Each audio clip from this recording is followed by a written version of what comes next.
All right. What is up, guys? Avon Doom coming at you from Brooklyn, New York. I finally got that bullshit ass fucking shit right. Very much. Yeah, it's about... I'm Billy Bombs. Yeah, so what are we going to do today? We're going to talk about Everybody Gets Hurt. Yeah, you're like Zombie in the back. I love this shit. I love this. I'm totally closer to the camera. All right, Zombie. So we're... Well, here's our problem with the band Everybody Gets Hurt. We don't have the physical CD anymore. Yeah. I have one of the 7 inches somewhere. But instead of looking for it, I actually have one of the original posters that the band made themselves that I took. Bring that shit up so that they can actually see it. Holy shit, I've had this forever. Ooh. Oh, shit. Yeah, there you go. This is some straight up graffiti style poster. Let's try to get a fucking closer so we can... Oh, damn. Hold on, maybe I'm too close. Look, this shit has Hotmail on it, right? No, yeah. Homestead.com, which is fucking super old. I've had this 20 years. Yeah, you got like 18 years. But I got this at CBGB's. Did you really? The bass player Chris B gave it to me, yeah. Oh, shit. I thought it came with something. No, it didn't come with nothing. They used to sell it for like $10, and I went to give him money. He's like, fuck no, I know you. Oh, you're from Astoria. Awesome. We're cool. That's fucking cool. But I've held on to it, and you can see all the yellow tape from me putting it as a poster in my room. Yeah, it's pretty beautiful. I never had a frame until I became an adult. Yeah, when you're an adult, all your posters become on. But anyways, today we're talking about EGH. I probably should have mentioned that in the beginning. Maybe we did, I don't remember. But yeah, so EGH, that is a fucking quintessential Queens hardcore band. I guess, are they beatdown? I don't know. They don't consider themselves I never kind of consider... They're just straight up hardcore band. Yeah, they're kind of like a hardcore band. But they're heavy as fuck. They're heavy as motherfuckers. Their breakdowns are brutal as fuck. Yeah. And everybody gets hurt. Yeah. Their shows are kind of bananas. So they've been around since like 1996. So again, they're like that heavier tinge of hardcore that came out after Bulldoze and then went into the 2000s. They basically only have like one album. I think one album, 3 7 inches. Chris B's brother is in another band called Cold Front from Astoria, which we'll do a later video on. And they were all in a band I think called Fit of Rage. No, Fit of Anger. Fit of Anger. I have the CD, I think. Really? Yeah, the problem was a lot of bands came out with like Anger in their name or Fit of something or Fit of Abuse. Not really and I get a little bit confused. But it was a good album. But it was like I think Chris played bass, his brother played guitar, bunch of different guys. So that's around the same time, in like maybe the early 2000s. Yeah. So I mean Fit of Anger. Yeah, I think it was Fit of Anger. Yeah, was it? I should have checked it. Yeah, well, we both probably should have checked. Anyway, it doesn't matter. Like as long as you figure out who the band is, like long as you listen to EGH, and then you go, matter. Everybody Gets Hurt. If you can download the album somewhere because they don't mind. I think they put it as available. Really? Yeah, because I downloaded it from them. Well, it's impossible to find the album because there was only 1,000 copies of the CD when that came out. Nobody was making records. Not like there was a point where so now everybody's big on vinyl. So like everybody buys vinyl, everybody makes vinyl now. That wasn't the case in like the mid 90s, maybe like early 90s too. Maybe they still made some vinyl. No, but that just wasn't a thing. Like the CDs, in the early 90s, all vinyl that came out was only from Europe. Yeah, there you go. So it'd be from Belgium. But EGH put it out themselves, 1,000 CDs, and sold them all over. And mind you, these guys also went to Japan, and they sold them there.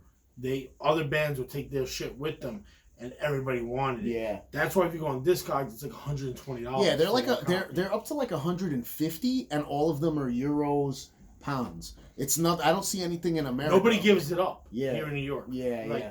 I had a copy, but a lot of CDs I lost is because I lent. I had a friend who's a complete fucking moron, borrow a bunch of CDs, and then I guess he thought it was in his right to sell them all behind my back because he was desperate for money. But I'm not one of those guys to dwell on it because I'll just buy it again. But like EGH is literally the only one I can't. That's I literally cannot find. Dude, I think I still have the jewel case somewhere. You have the jewel case, but you don't have the disc. And I have the book, but I don't have the disc. I bought it in Bleecker Bob's when he was still in Manhattan by Generation Records, like by West 4th, West 4th Street in Manhattan. West 4th and Sullivan. Yeah, I was there, right? Yeah. I remember. So it's like a Japanese it's changed 4 or 5 times. It's whatever it's across it is. the street from a famous restaurant called the Blue Note. If you ever want to know where. Yeah, it's like a famous jazz spot. One day we should really like go do a tour of where all the record stores and all the shit used to be. Yeah. There's like 5 or 6 record stores. There's also a lot of comic book stores. Only thing that's still there is Generation Records, a few blocks away on Tompkins. Yeah. And then which Generation Records is great.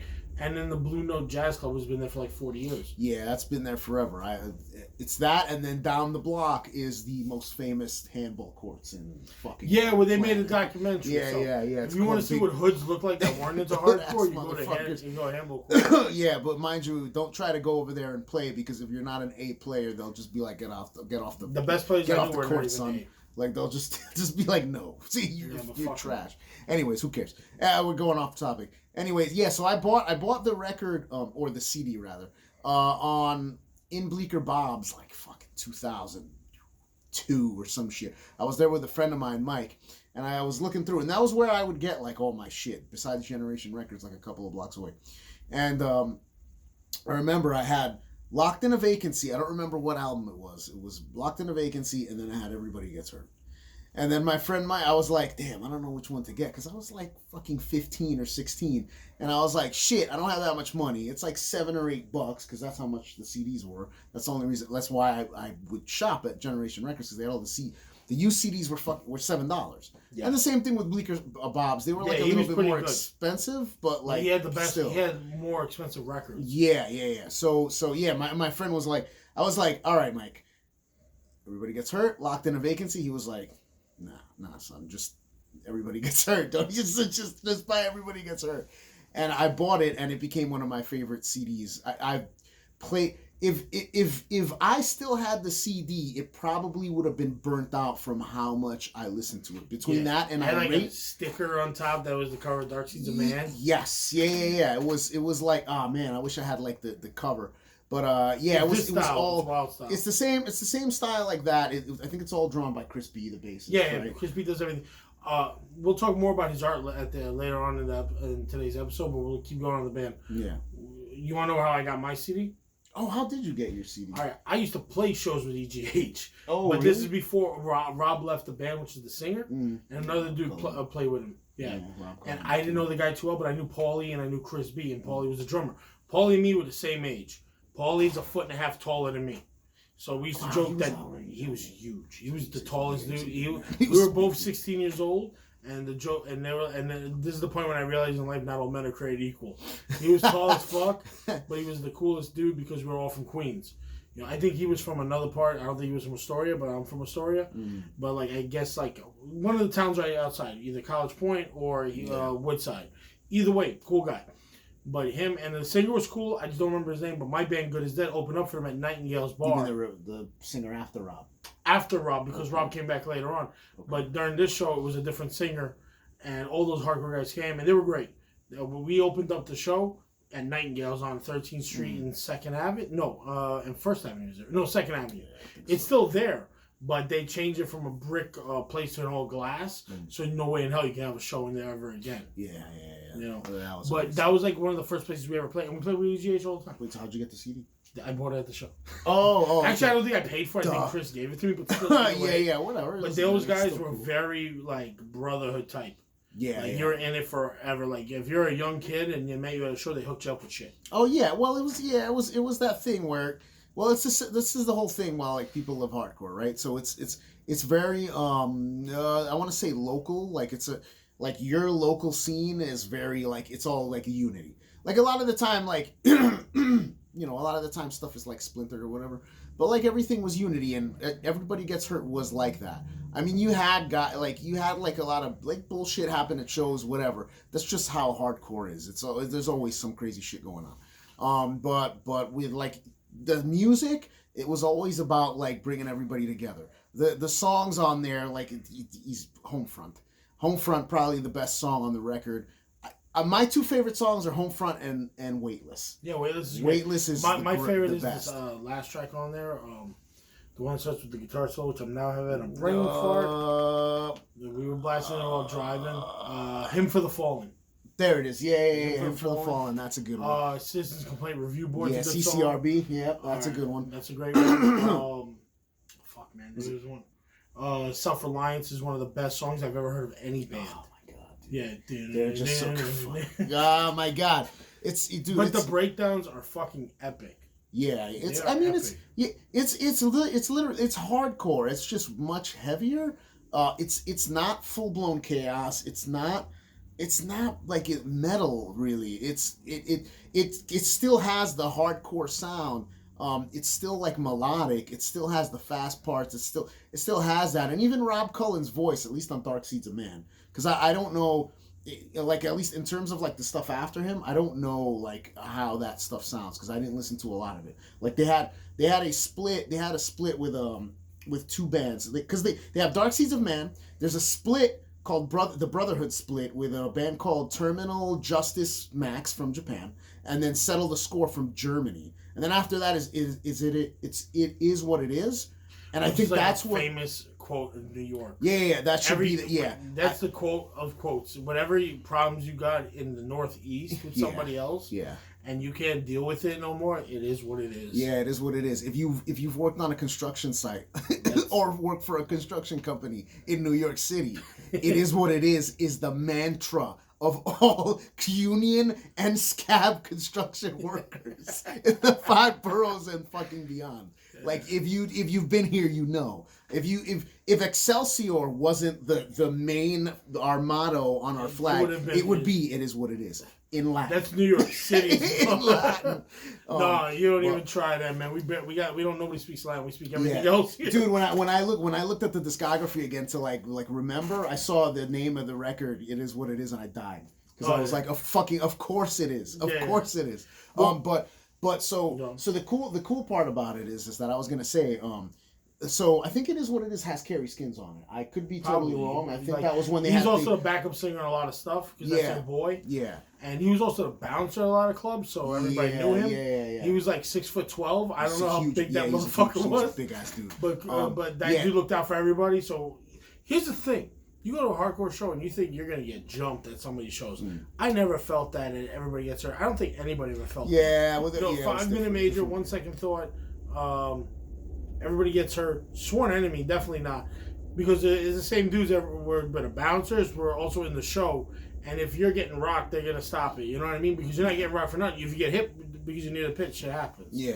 But you don't feel like, oh man, I'm not going to make it home. You're like, no, you're going home.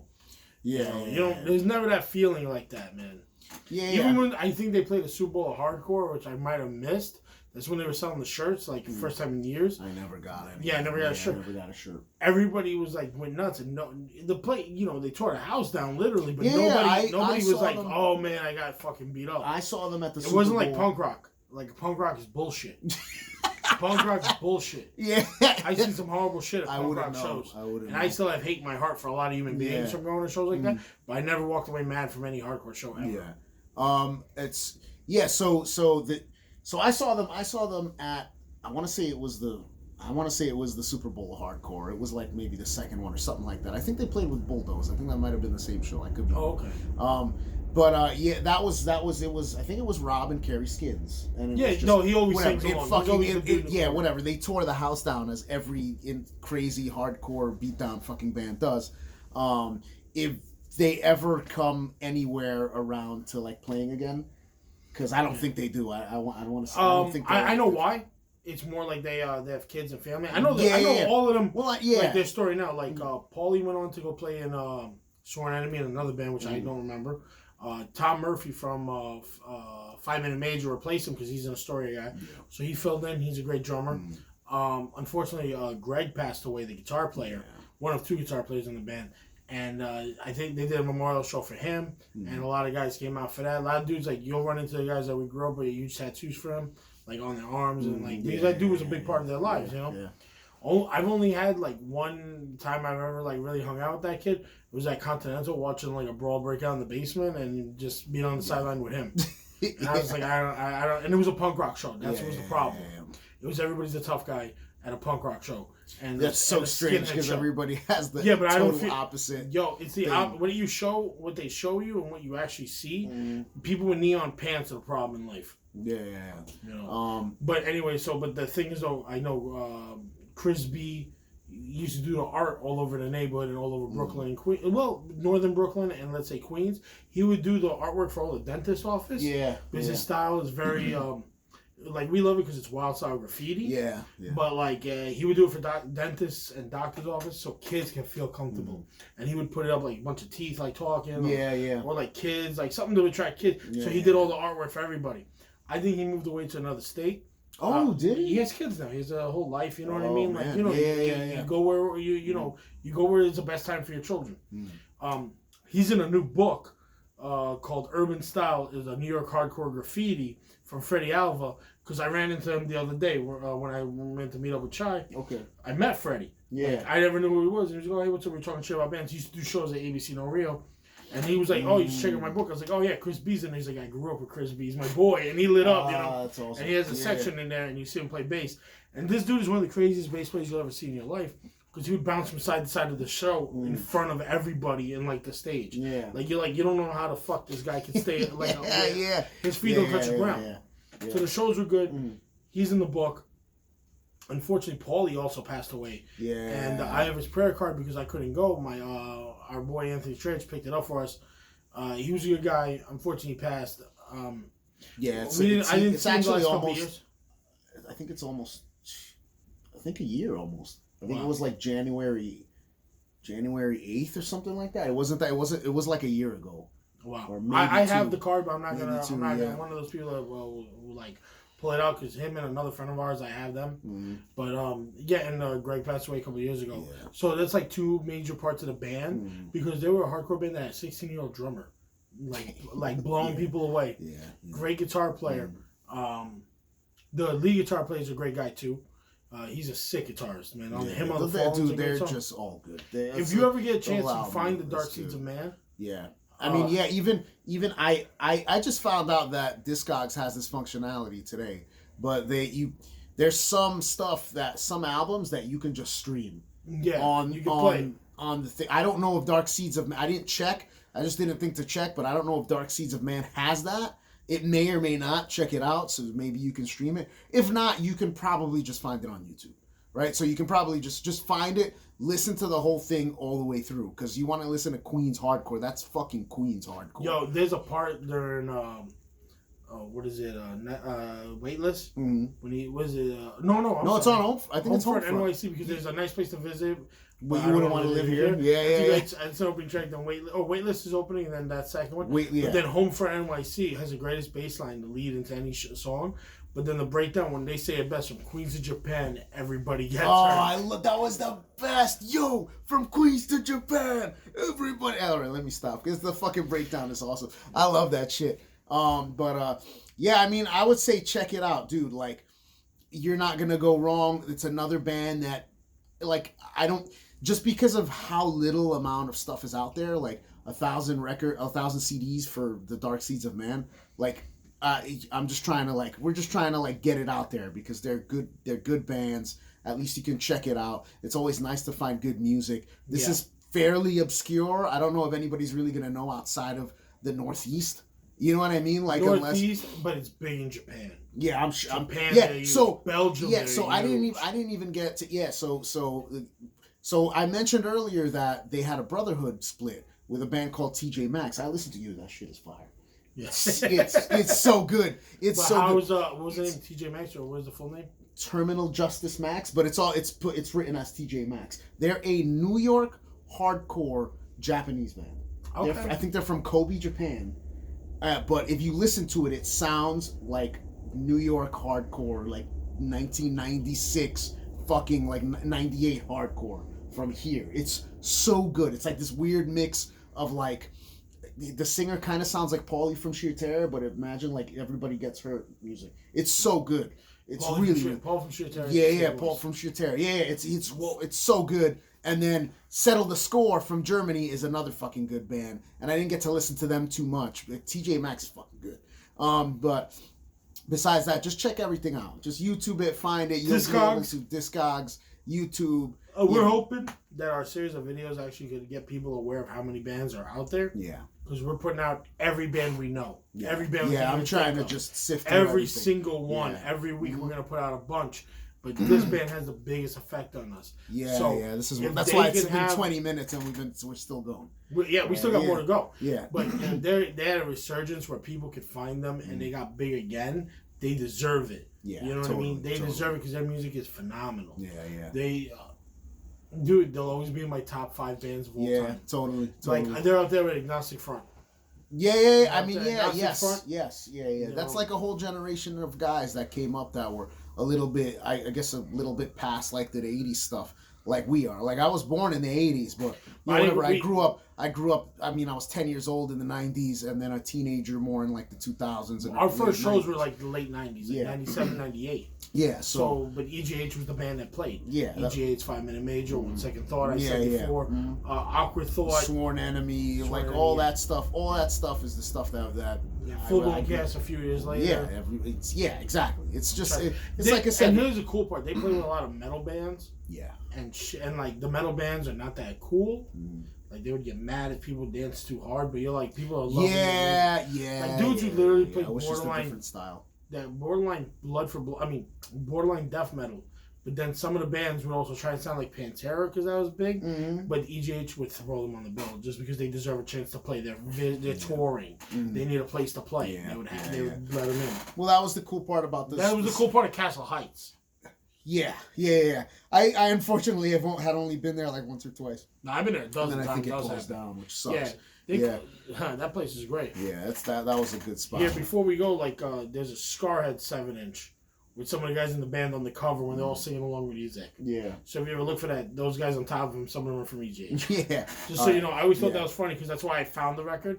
So I discovered Scarhead. Yeah. All right. We've gone fucking long enough. Anyways, just check out EGH. Do us a favor. Hit the like, subscribe, whether you're on YouTube, whether you're on BitChute, just give us a like, tell me what, again, just throw any fucking questions you want in the discussions. You want to say that EGH is the best, tell me. I don't give a shit. It's just talk and we can just bullshit around on the comments section. Anyways, I think that's about it. I'm Abe Von Doom. I'm Billy Bombs. And we will see you next time in the next video. Oh yeah.